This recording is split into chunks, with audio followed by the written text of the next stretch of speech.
Yes, hello. This is a quick and dirty guide to solo Devil's Lair. I'll be going over the key areas of the strike, how I approach them, and how you can translate them to your own playstyle. Usual full solo runs will be uploading on Thursday, Friday, and Saturday. This week the order will be Hunter, Warlock, and then Titan. If you have any questions, leave a comment. Okay, so this strike is pretty relaxed. It has 3 main areas, and depending on your objective, you can skip the spawn zone entirely. There is a captain at the very end, so if you want platinum, there you go. Zoom on through the hallways, and you arrive at the first set of enemies. Pretty straightforward section. Some fallen and hive enemies. Stay in the first corner as you take out the fallen, so you're not exposed to the barrier champion. Stay towards the back, take out the hive, and you'll be able to take out the barrier champion by itself. Keep moving, and you'll find essentially the same area, this time with a wizard and an overload captain. Play it the same way. Now on to the first main area. Defend Ghost for 3 waves. This part seems harder than it actually is. We're gonna go hide by the trains, then take pot shots on the enemies. Literally just keep working the room, and eventually you'll be done. This is where Tiku's really shines. Arc shields can be rough, but they shouldn't be a huge problem. Use your super when you feel overwhelmed, and it'll feel like a cool summer breeze.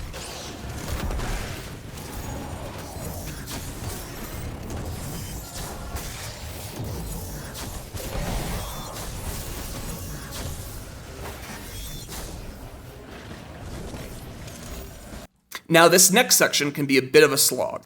The goal here should be to remain in the back of the area for the duration of the encounter.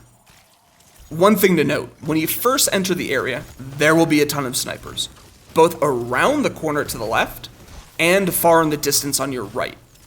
Try to work the ones on the right first, and be mindful of going too far out of the doorway before the enemies in front of you have been dealt with.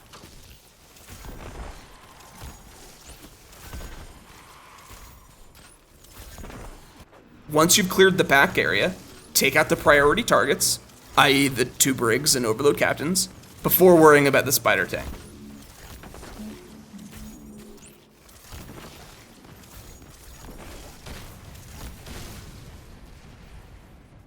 Take out the tank from range, and depending on your goals, you can run through to the boss room, or stick around and slowly work on the remaining enemies.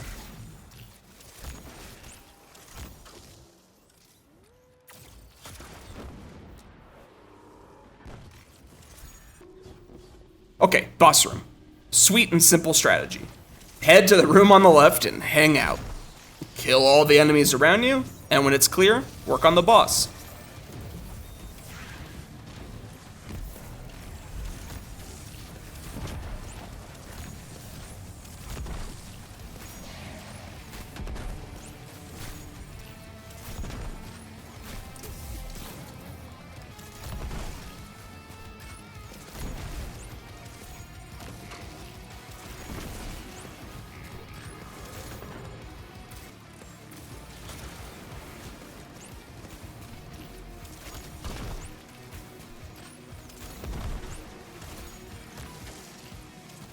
If you get in trouble, you can head down the stairs for a quick breather.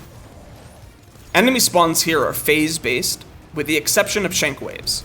It's not a short timer, I believe it's 2 to 3 minutes, so you have time to chill while working on the boss.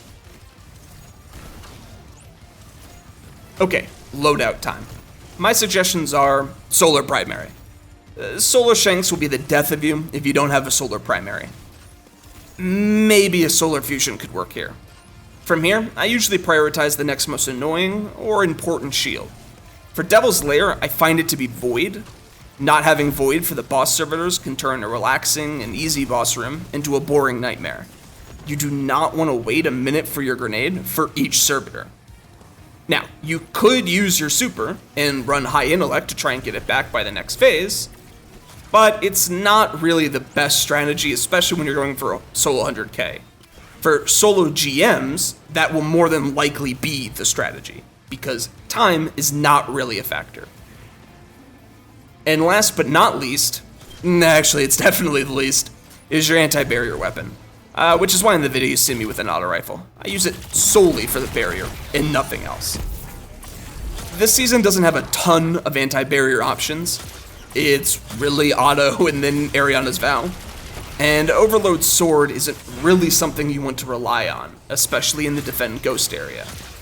Thankfully, the exotic bows are all very good, and can essentially make up for a lack of a special. Anyways, I hope you found this guide helpful.